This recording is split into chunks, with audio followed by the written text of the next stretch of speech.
네, 안녕하세요. 민군입니다. 오늘은 위탁 판매를 시작했다면, 상품을 한 개라도 등록했다면 꼭 보셔야 할 내용들입니다. 제가 예전 10년 전을 계속 기억하면서 떠올린 내용들이니까 꼭 참고하셔서 이걸 기억하시고 셀링을 하세요. 그래야 피해가 없습니다. 네, 첫 번째는 광고 전화입니다. 사실 스마트 스토어를 하지 않더라도 우리는 일상 속에서 스팸 문자나 전화를 많이 받잖아요. 근데 스마트 스토어를 가입하는 순간부터 엄청난 광고 전화가 쏟아집니다. 설명을 드리겠지만 이거 하나 먼저 기억하세요. 네이버에서는 절대 여러분에게 먼저 전화를 하지 않습니다. 이제 가입하고 나면 뭐 스마트 스토어 공식 대행사다, 혹은 뭐 카페24 뭐 쇼핑몰을 이렇게 만들어준다, 뭐 공식 수행, 아니면 뭐 우리에게 신청을 하시면 얼마에 지원을 해준다, 다양한 영업 전화들이 오는데요. 다 네이버도 아니고요, 공식 쇼핑몰도 아닙니다. 그냥 광고 대행사니까 그냥 초기 때는 그냥 무시하셔도 돼요. 우리 같이 초보 때는 그런 거는 정말 그냥 알겠다고 하고 끊고 그냥 차단하셔도 상관없습니다. 두 번째로 조심해야 될 사항은 사항이 아니라 사람입니다. 바로 사기꾼인데요. 사기꾼은 오프라인이든 온라인이든 특히 스마트 스토어에도 넘쳐 흐릅니다. 특히나 우리 같은 초보 셀러들을 타겟으로 한 사기들은 정말 넘쳐나는데요. 초보 셀러 시절에 그냥 전화 받자마자 당신이 사용한 상세 페이지에 지금 폰트가 문제가 있다. 이거는 유료 폰트인데 너가 잘못 쓴 거다. 혹은 뭐 공급사에서 지금 특허나 상표권에 문제가 되는 제품을 공급한 거라 너가 책임져야 된다. 너는 지금 잘못했으니까 바로 합의를 해서 50만 원이나 100만 원을 지금 바로 넣으면 봐준다. 이런 식의 전화를 받게 되면 살아생전에 경찰서나 뭔가 법을 어겼다 이런 말들을 대부분 못 들으셨을 텐데 내가 지금 잘못했나? 돈을 입금하면 해결이 된다는데 바로 입금해야 되나? 이런 생각들이 들거든요. 이런 전화를 초보 시절에 받으면 그냥 차단하고 끊으시면 됩니다. 초보 시절에는 도매 사이트 제품 제가 말한 대로 그냥 그대로 쓰면 지금은 사실 문제될 일이 없다고 보시면 됩니다.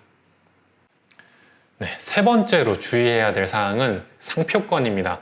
앞서 상표권을 가지고 사기를 치는 사람들도 물론 많지만 실제로 제품을 등록할 때 위탁 판매자로서 가장 조심해야 될 것들 중에 하나입니다.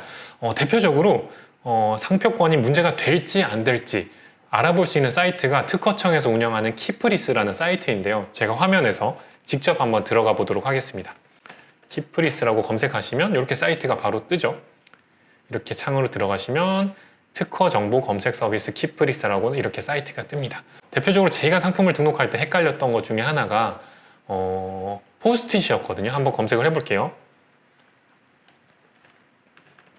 포스트잇을 검색해 보시면 포스트잇은 여러분들은 뭐 저도 그랬지만 접착 메모지잖아요. 이게 3M에서 만들지 않았어도 사실은 포스트잇을 써도 될 것 같잖아요. 하지만 보시면은 포스트잇 상표 쪽에 보시면 3M 컴퍼니에서 포스트잇이라고 지금 확실하게 등록이 되어 있죠. 그래서 사실은 포스트잇 스펠링, 철자가 달라도 이 제품이 떠오르면 사실은 상표를 어긴 거거든요. 포스트잇이란 거는 3M에서 만든 포스트잇만 이 키워드를 쓸 수가 있습니다. 그래서 그 제품이 도매몰 제품이 3M에서 만든 포스트잇 정품이면 상관이 없는데 그냥 일반 접착 메모지인데 포스트잇 키워드를 붙이게 되면 정말로 내가 상표권을 침해한 게 되니까 상품을 등록할 때는 이 부분을 꼭 조심해야 되고요.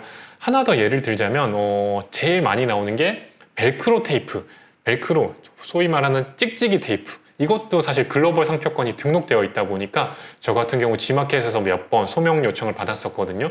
이런 것들도 조심하시고 어쨌든 우리는 상품이 많기 때문에 굳이 노력해서 이런 걸 애써서 쓰려고 하지 말고 최대한 애매모호한 것들은 그냥 피해 가시는 것을 추천드립니다. 그리고 항상 헷갈릴 때는 키프레이스에서 상표 부분에서 검색을 꼭 한번 해보세요.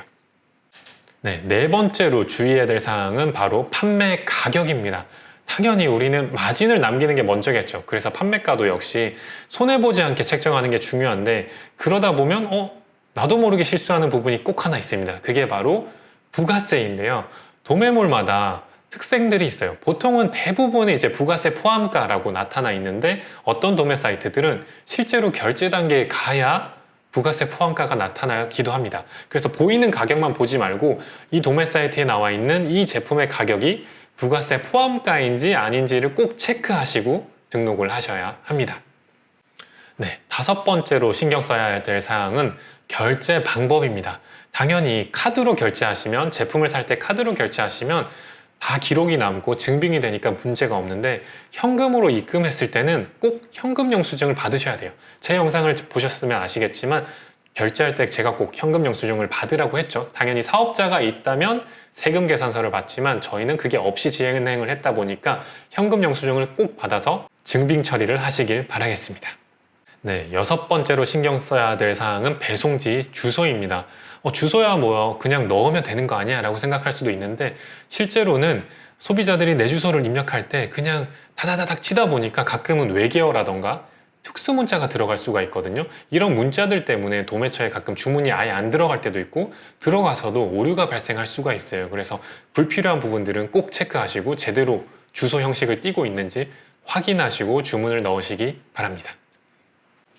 네, 7번째로 신경 써야 될 부분은 추가 배송비입니다. 이거는 굉장히 행복한 고민 중에 하나이기도 한데요. 저희가 판매를 하다 보면 뜬금없는 대량 주문도 발생을 해요. 근데 하나 살 때는 당연히 배송비가 도매 사이트에 대부분 3,000원이겠죠. 근데 100개나 1,000개, 10,000개를 샀을 때는 도매 사이트에서 전화가 대부분 옵니다. 이 정도 물량은 배송비가 이 정도 더 듭니다. 라고 하는 게 있어가지고 그럴 때는 어떻게 해야 돼요? 우리가 그냥 부담을 해야 될까요? 당연히 이제 마진이 크면은 제가 부담을 할 수도 있지만 적당한 마진일 때는 소비자에게 전화를 하면 대부분 양해를 해줍니다. 그래서 소비자에게 전화를 해서 요거는 추가 배송비가 드니까 이 정도 입금을 해주시면 발송해 드리겠습니다 라고 안내를 하면 소비자들이 대부분 그냥 알겠다고 하고 입금을 해주거든요.